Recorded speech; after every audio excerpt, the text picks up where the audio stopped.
So hello guys, welcome to the channel Fino Vidya learn finance be independent. So friends, आज की video में हम middle class का जो प्रॉब्लम्स है इसके बारे में आज हम डिस्कस करेंगे। एक्चुअली मिडिल क्लास 1970 में होता था, आज मिडिल क्लास बोलना सही नहीं है। मिडिल क्लास भी तीन हिस्से में डिवाइड हो गया है, एक है लोअर मिडिल क्लास, एक है अपर मिडिल क्लास और एक है अपर मिडिल क्लास। तो आज का वीडियो लोअर और अपर मिडिल क्लास के बारे में बेसिकली होगा। अपर के बारे में उतना ये नहीं होगा। अपर मतलब वो एक तरीके का वो रीच के आसपास हो गया है। तो लोअर और अपर मिडिल क्लास के बारे में आज हम डिस्कस करेंगे। अपना जो देश का सिस्टम है इसमें रिच के लिए बहुत अच्छा है और पुअर के लिए भी बहुत अच्छा है। रिच के लिए इस सिस्टम में कोई प्रॉब्लम नहीं होता। रिच मतलब उसका तो कोई प्रॉब्लम ही नहीं है, वो तो इतना पैसा कमाते हैं, वो इन्फ्लेशन कुछ हो, कुछ बढ़ जाए कुछ घट जाए, उनको उतना कुछ खास इफेक्ट नहीं पड़ता। और पुअर भी कोई प्राइस बढ़ता है तो लोग अपना मजदूरी बढ़ा देते हैं। तो पुअर के लिए भी उनको ज़्यादा एस्पिरेशन भी नहीं है। तो पुअर और अपर के लिए इस सिस्टम में कुछ ऐसा खराबी नहीं है। सबसे ज़्यादा किसका प्रॉब्लम है तो वो है मिडिल क्लास।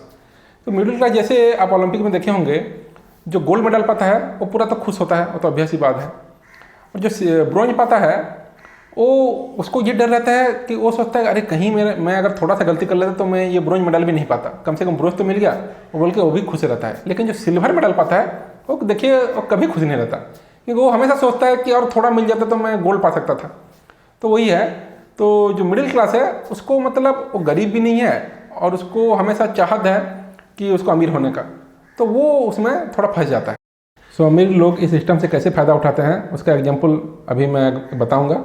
आप लोग ये सुने होंगे कि कोई अमीर आदमी कोई 10 साल पहले कुछ 20 करोड़ में कुछ प्रॉपर्टी खरीदा था और अभी 10 साल के बाद वो उसको 21 करोड़ में बेच दिया।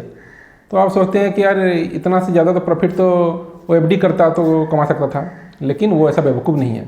वो मतलब वो 20 करोड़ में जो खरीदा है वो 21 करोड़ में नहीं बेचा है, वो उसको 50 से 60 करोड़ में बेचा होगा। 21 करोड़ तो वो दिखाने के लिए बस है। तो 21 करोड़ दिखाकर वो मतलब जो 29 करोड़ का जो उसका ज़्यादा गेन था वो भी वो ब्लैक कर दिया। और जो 1 करोड़ है ना उसमें उसको टैक्स नहीं लगता, क्योंकि एक इंडेक्सेशन करके एक चीज़ है, वो गवर्नमेंट क्या करता है, प्रॉपर्टी हर साल बढ़ता रहता है तो वो उसका रेट भी गवर्नमेंट में उसका बढ़ता रहता है। तो वो जो 1 करोड़ को जो गेन किया उसमें उसको मान लीजिए 30-40 लाख का उसको बस टैक्स लगेगा, बाकी 60-70-80 लाख वो इंडेक्सेशन में चला गया। तो वो ये सब ट्रिक करके एक तो ब्लैक मनी भी कमाया और ऊपर से वो टैक्स भी नहीं दिया। तो एक मिडिल क्लास आदमी सालों साल पैसा जमा करता है, वो एफडी करता है और आखिर में वो मान लीजिए कुछ एक प्लॉट खरीदता है। मान लीजिए वो 10 लाख में वो प्लॉट खरीदा, तो वो एक्चुअली वो 10 लाख में नहीं पड़ा, उसको वो 13-14 लाख में पड़ा, क्योंकि वो 10 लाख वो पाने के लिए वो कितने सालों का सोचिए वो टैक्स दिया है। तो सब टैक्स को मिला देंगे तो उसको 13-14 लाख पड़ा। लेकिन एक अमीर आदमी मान लीजिए कोई फ्रॉड करके पैसा कमाया है, तो वो क्या करेगा, वो एक तो पैसा भी उसका अपना नहीं है, वो इलीगल है, ऊपर से उसको वो 10 लाख ही पड़ा। वो तो उसका तो इंटरेस्ट वो नहीं दिया है, वो जो ब्लैक मनी है उसका तो वो तो इनकम टैक्स तो नहीं दिया ना, तो वो उसको 10 लाख ही पड़ा। तो वो चोर भी है और ऊपर से उसको कम भी पड़ा। तो इसी तरीके से जो मिडिल क्लास है वो पूरा पीसी जाता है। ऊपर से इनकम टैक्स का लिमिट जो है देखिए 10 साल से बढ़ानी है, तो वो जितना कमा रहा है वो मिडिल क्लास आदमी, वो उसको इनकम टैक्स में उसका कुछ पैसा चला जा रहा है, तो वो उसको मतलब हमेशा गरीब ही रख रहा है। और अभी जो इंस्टाग्राम फेसबुक में देख के जो नया जनरेशन आ रहा है उनको सब बड़ा बड़ा चाहिए, बड़ा कार बड़ा गाड़ी। तो पैसा तो उतना नहीं कमा रहा है, जैसे मैं आपको बताया सब पैसा तो कट ही जा रहा है, तो वो हमेशा अनहैप्पी रह रहा है। लेकिन जो रिच है उसको कुछ फर्क नहीं पड़ेगा, वो जो मन चाह रहा है अपना खरीद रहा है, जो मन चाह रहा है वो घूम रहा है, जो भी कर रहा है। और जो पुअर है, जो मजदूर है, वो मजदूर को भी कुछ प्रॉब्लम नहीं हो रहा है, वो अपना बस खा रहा है। और गवर्नमेंट तो हेल्थ का देखिए अभी फ्री में इलाज कर रहा है, खाने के लिए चावल दे रहा है, स्कूल है, सब फ्री हो गया है, तो उसको भी कुछ टेंशन नहीं है। तो मिडिल क्लास है बस वही फंस रहा है, उसको बड़ा बड़ा सब चीज़ भी चाहिए और पैसा भी उसके पास नहीं है। इसके बाद आपको तो पता होगा प्राइवेट हेल्थ में और प्राइवेट स्कूल में फीस कैसे बढ़ रहा है, वो 13-14% के हिसाब से बढ़ रहा है। तो मिडिल क्लास वो तो गवर्नमेंट हॉस्पिटल नहीं जा सकता, वो प्राइवेट हॉस्पिटल ही जा रहा है और प्राइवेट स्कूल में अपने बच्चों को पढ़ा रहा है, तो इस सब में वो और गरीब हो रहा है।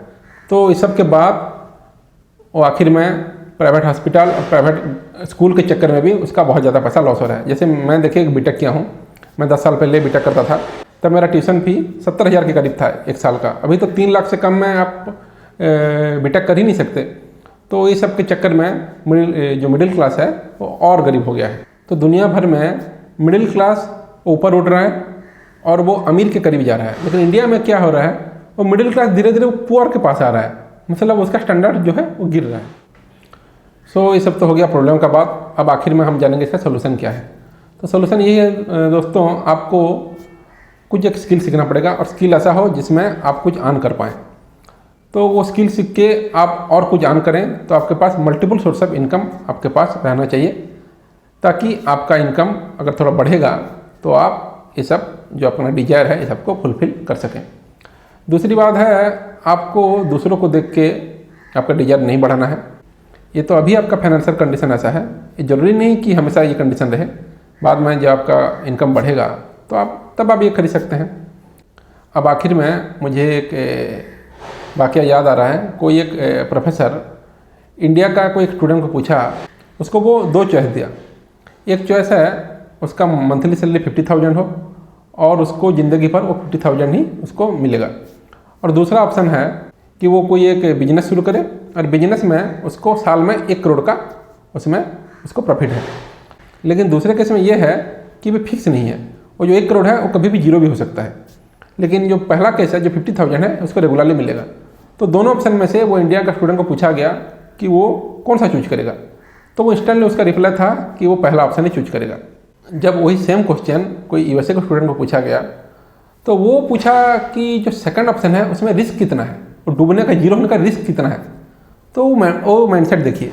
तो मैं ये बोलना चाह रहा हूँ कि आपको रिस्क लेना पड़ेगा, मतलब जहाँ रिवार्ड अच्छा हो वैसा रिस्क आपको लेना चाहिए। ये नहीं है कि आप कोई जुआ सट्टा खेलना शुरू कर दें, वैसा रिस्क नहीं है।